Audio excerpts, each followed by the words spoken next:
Bien, estamos de vuelta, ya hace tercer bloque de información y análisis. En esta tercera entrega es momento de pasar a nuestro habitual bloque de entrevistas. Ya me encuentro en compañía del señor Ricardo Rodríguez Silvero. Él es un economista muy destacado a nivel nacional. Vamos a hacer un pantallazo rápido de lo que está dejando este gobierno en términos económicos y de los grandes desafíos que se vienen ya para el gobierno entrante. ¿Cuáles son los tópicos, las prioridades que deberá en este caso tomar en cuenta Mario Abdo Benítez? Pero ya lo saludo rápidamente. Señor Ricardo, buenas noches. ¿Cómo está?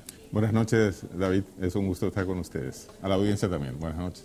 Bien, nuestra principal idea, el motivo de nuestra entrevista es hacer un pantallazo de cómo fue este gobierno, cómo fueron estos últimos 5 años de Horacio Cartes. Como bien todo el mundo sabe, estamos bien a niveles macro, pero ¿qué pasa a niveles internos? Exactamente. Es ahí donde queda la cuestión. ¿Cuál es la cámara que me corresponde? Tenemos esta cámara y esta cámara también es suya. Bueno, perfecto. Tendríamos que empezar diciendo que en términos macroeconómicos la situación del país está muy buena. Entendiendo por macroeconomía la política monetaria, cambiaria y crediticia. Sí. La oferta monetaria está bajo control, la oferta crediticia está cada vez más ampliada a diversos sectores poblacionales, sí. Las tasas de interés son más asequibles también, y en términos de política monetaria, el tipo de cambio es realmente relativamente previsible. Sí. Pero esa previsibilidad del tipo de cambio es muy importante, sobre todo teniendo en cuenta los vecinos que aplican permanentemente políticas devaluatorias como la Argentina y Brasil últimamente. Crítica situación la Argentina actualmente. Y la de Brasil no tanto, pero también. No se queda atrás. Preocupante. Sí. Bueno, pero aparte de eso, en términos macroeconómicos significa también que la política fiscal se tiene relativamente bajo control. La peor parte de la política fiscal es el gasto público, que no es que tenga mala calidad, sino que la tiene pésima.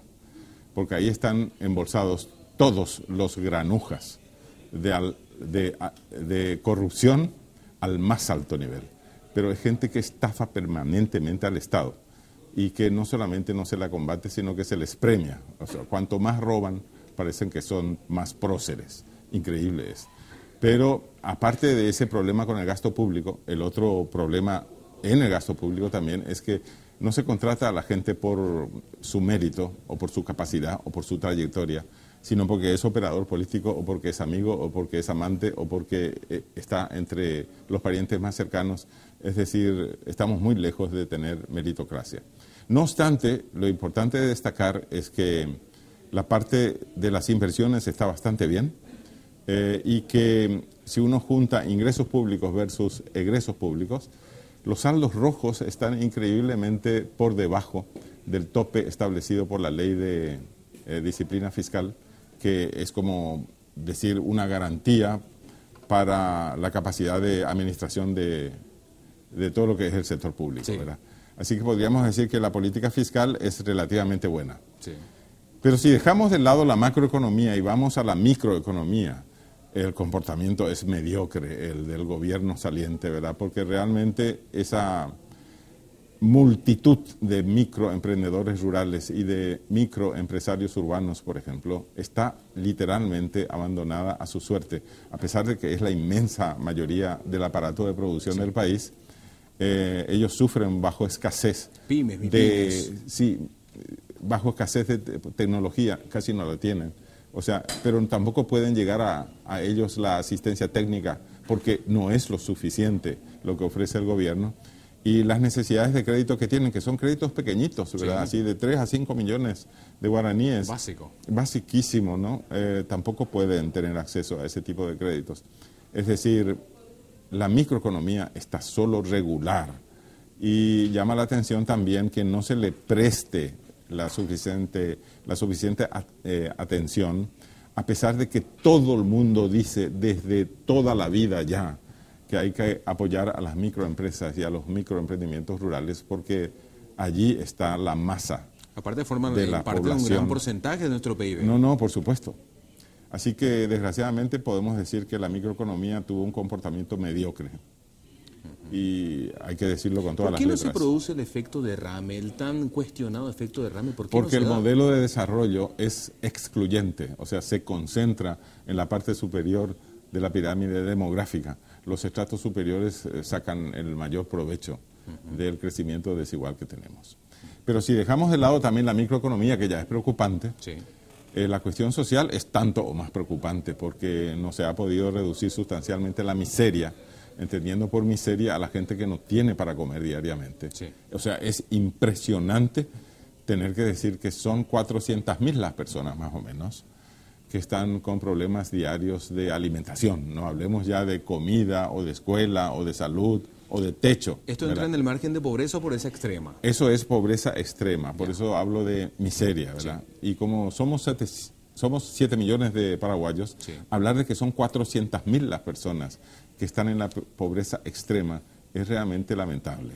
Sí. Bueno, yo creo que hay que ponerle malas notas al gobierno saliente de Cartes en lo que hace relación al combate a la miseria. Sí. Ahora, con relación al combate a la pobreza en general, es decir, incluyendo allí ya todos los que están o subempleados o trabajan a medias, allí ha habido cierta mejora porque resulta que ese crecimiento desigual, a pesar de ser desigual, beneficia a los estratos superiores de la clase media.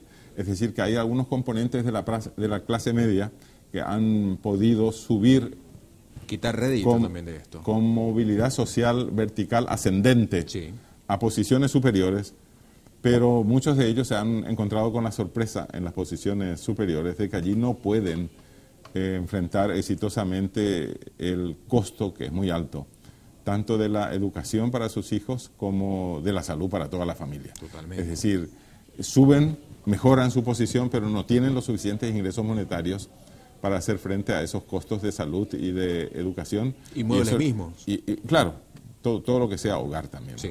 En otras palabras, que por un lado, qué bueno que puedan ascender socialmente hablando, y por otro lado, qué malo hasta cierto punto nada más, que la política gubernamental no les dé a ellos una oferta más diferenciada en calidad y cantidad y sobre todo en precio. Que los respalde. De servicios de salud y de servicios educativos, ¿verdad?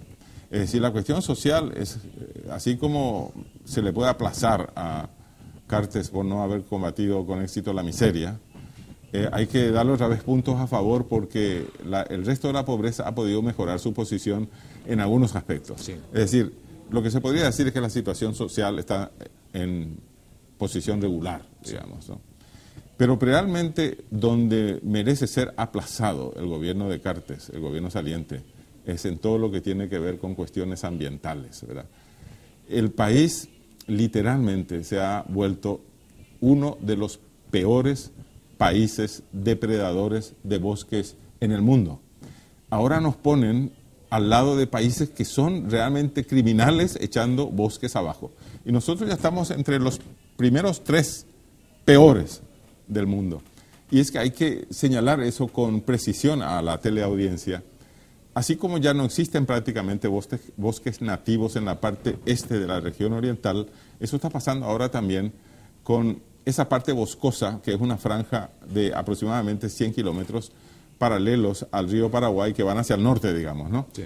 Esa superficie boscosa está desapareciendo con una velocidad vertiginosa, no solamente destruyendo el hábitat de toda la gente que está viviendo en esa zona, sino además poniendo en peligro de extinción a una etnia precolombina que es una de las pocas restantes etnias silvícolas de toda América Latina. Se llaman los Totoviego-Sode y los paraguayos no saben ni siquiera qué es eso. Porque viven en los bosques, porque no se muestran, claro. Pero resulta que le estamos quitando su tierra, vivencia y hábitat, echando abajo los bosques de esa zona, ¿verdad? Es lamentable tener que decir eso. Pero no es solamente una cuestión de bosques, porque hay gente que parece que vive en la estratosfera y no sabe lo importante de los bosques, ¿verdad? Para la precipitación de las lluvias, para el equilibrio medioambiental y tal. Para el ecosistema en sí. Pero no es solamente eso, sino que vemos que en todo lo que sea procesamiento de residuos orgánicos, tanto líquidos como sólidos, el país literalmente es un asco. Y acá estamos en la parte más moderna de Asunción, estamos hablando del Paseo de la Galería, estamos hablando de la Torre 1. Acá, el sistema de cañerías. El sistema de alcantarillado acá realmente lamentable, es apestoso, ¿no? Sí. Es decir, todo lo que sea procesamiento de residuos líquidos o sólidos en todo el país, y no solamente en Asunción, y no solamente en la zona VIP, sino en las otras ciudades también, realmente la atención que se le presta es muy deficitaria. En otras palabras, si fuéramos a decir en conceptos fundamentales qué herencia nos deja el presidente Horacio Cartes, hay que decir que en términos macroeconómicos, muy buena. En términos de microeconomía, una gestión mediocre. En términos sociales, la situación es solamente regular. Y en términos ambientales, la situación es pésima y realmente es muy lamentable, es una pena tener que decir eso. Pero lo más preocupante no es eso. Lo más preocupante es que la corrupción, la mega corrupción que se ha instalado en el país a nivel de los más altos poderes del Estado, a nivel de los funcionarios de más alto nivel, en todos los poderes del Estado, y no solamente ejecutivo, legislativo y judicial, sino también en otros entes descentralizados, por ejemplo, y también en las entidades binacionales hidroeléctricas que son superpoderosas, ¿verdad?, en términos presupuestarios. La mega corrupción es alarmante y la impunidad es omnipresente. Y en vez de combatir la corrupción, aquí se la premia manteniendo en sus puestos a esos funcionarios corruptos de alto nivel. Así que a mí me parece que si ya enfocamos al flamante presidente, a quien hay que desearle mucho éxito y sobre todo mucho tino en tomar decisiones, este nuevo gobierno es como un globo aerostático que tiene que empezar a emprender vuelo, ¿verdad? Ese es donde va mi último cuestionamiento, doctor, ya para ir redondeando. ¿Cuáles son entonces los grandes desafíos que se vienen para Mario Abdo Benítez? Y por eso quiero utilizar la figura del globo aerostático. Resulta que esa cesta gigantesca donde va la tripulación y donde van los pasajeros del globo aerostático tiene que remontar vuelo para cumplir sus funciones, ¿verdad? Pero resulta que sigue teniendo rocas pesadísimas de personajes siniestros en el sector público, que son como unos monstruos en la malversación en beneficio propio de los escasos recursos públicos. Yo le asesoraría al presidente Marito, deseándole éxito desde luego, si me pidiera, con la siguiente recomendación. Tiene que deshacerse de inmediato con los hombres escombro que están en los poderes del Estado. Y yo creo que hay que poner nombre y apellido a estas cosas. No puede ser que en el Poder Legislativo, por ejemplo, eso no quiere decir que en el Poder Judicial no haya corruptos, al contrario. Totalmente. Es un antro de corrupción también, ¿verdad? Al final, comparando todos los poderes, el Poder Ejecutivo es el que está más o menos bien, ¿verdad?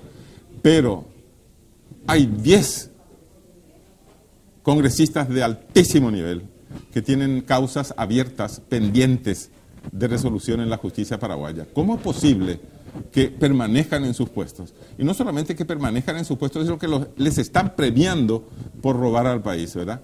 Y hay que poner nombre y apellido.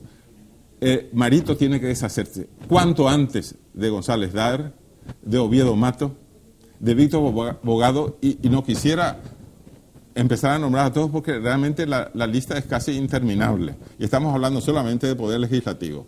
Y ahí no es una cuestión de colores partidarios, ¿verdad? No es una cuestión solamente del Partido Colorado. Es también una cuestión del Partido Liberal y de los otros también. Es decir, ¿cuándo vamos a acabar con la mega corrupción que está consumiendo los escasos recursos que ponen a disposición del Estado los contribuyentes? Y no hablemos ya con eufemismos. No es que el gasto público sea malo o que la calidad del gasto público sea mala. Hay que decir claramente que el gasto público está así de mal como está porque están robando diariamente la recaudación tributaria. Y esos personajes que yo he citado con nombre y apellido y muchos más están literalmente todos los días robando dinero a los contribuyentes. En esas condiciones, ¿quiénes son los contribuyentes que van a querer seguir pagando impuestos en este país donde la mayor parte de la recaudación termina en bolsillos privados? Hay que tener mucho cuidado con eso porque resulta que se proyecta esa imagen de corrupción también al exterior. Y si además en el gobierno saliente teníamos personajes de altísimo vuelo que tenían contactos con lavadores internacionales de dinero y que tenían contactos con personajes buscados por Interpol y que tenían contactos y los siguen teniendo con el narcoterrorismo, pero ¿qué destino le espera a este país si seguimos por esta senda? No va a ser solamente uno de los peores corruptos de América Latina, porque tiene esa fama y está demostrado por las estadísticas de Transparency International, ¿verdad? Sino que lo que nos puede ocurrir es que empecemos a transitar ahora la senda que ha transitado durante 30 años Colombia y que solo hace unos pocos años está empezando a salir de ella. Y es ese narcoterrorismo vinculado a poderes políticos. Hay que decir claramente que basta ya, ¿verdad? Y aparte de eso, tenemos que señalar que la situación del norte de México también es sumamente preocupante hoy en día y es otra vez un problema de narcopolítica. En otras palabras, tenemos ejemplos suficientes en América Latina para no permitir que Paraguay siga transitando esa senda. De forma que yo le diría a Marito, si es que hablan serio con sus propósitos de reforma, que ponga eso que estoy diciendo como primerísima prioridad para su gobierno. Y si es así, se va a llevar las palmas, Marito, porque toda la ciudadanía le va a apoyar. La ciudadanía y los técnicos estamos hartos de que nos sigan robando diariamente. Y después podemos hablar de las políticas públicas, ¿verdad? Porque ¿para qué hablar de políticas públicas si nos están robando diariamente? Totalmente. Se puede hablar de reforma tributaria, podríamos destinar 10 o 15 minutos de eso, ¿verdad? Me gustaría, doctor. Lastimosamente nuestro tiempo apremia y ya vamos llegando al final. Claro. Damos un último minuto. ¿Qué palabras podríamos dejar ya para el gobierno entrante? El gobierno entrante tiene que empezar a dar pasos firmes en la dirección correcta. En realidad, los primeros pasos que ha dado Marito no han sido precisamente para entusiasmar a la ciudadanía que está harta de tanta corrupción y de tanta impunidad. Debe llevar mucho cuidado de que se lo siga identificando con los corruptos en el Poder Legislativo y en el Poder Judicial y con todos aquellos que tienen contactos con lavadores internacionales de dinero, con los que son buscados por Interpol, con narcoterrorismo. Si el presidente Marito habla en serio, tiene que poner el cascabel al yaguareté, pero es un yaguareté de muchas cabezas, ¿verdad? Totalmente. Va a tener nuestro apoyo si es así. Excelente, doctor. Muchas gracias por la visita. Ha sido un gusto. Bien. De esta forma hacemos la pausa, a la vuelta ya estamos cerrando este último bloque de información y análisis.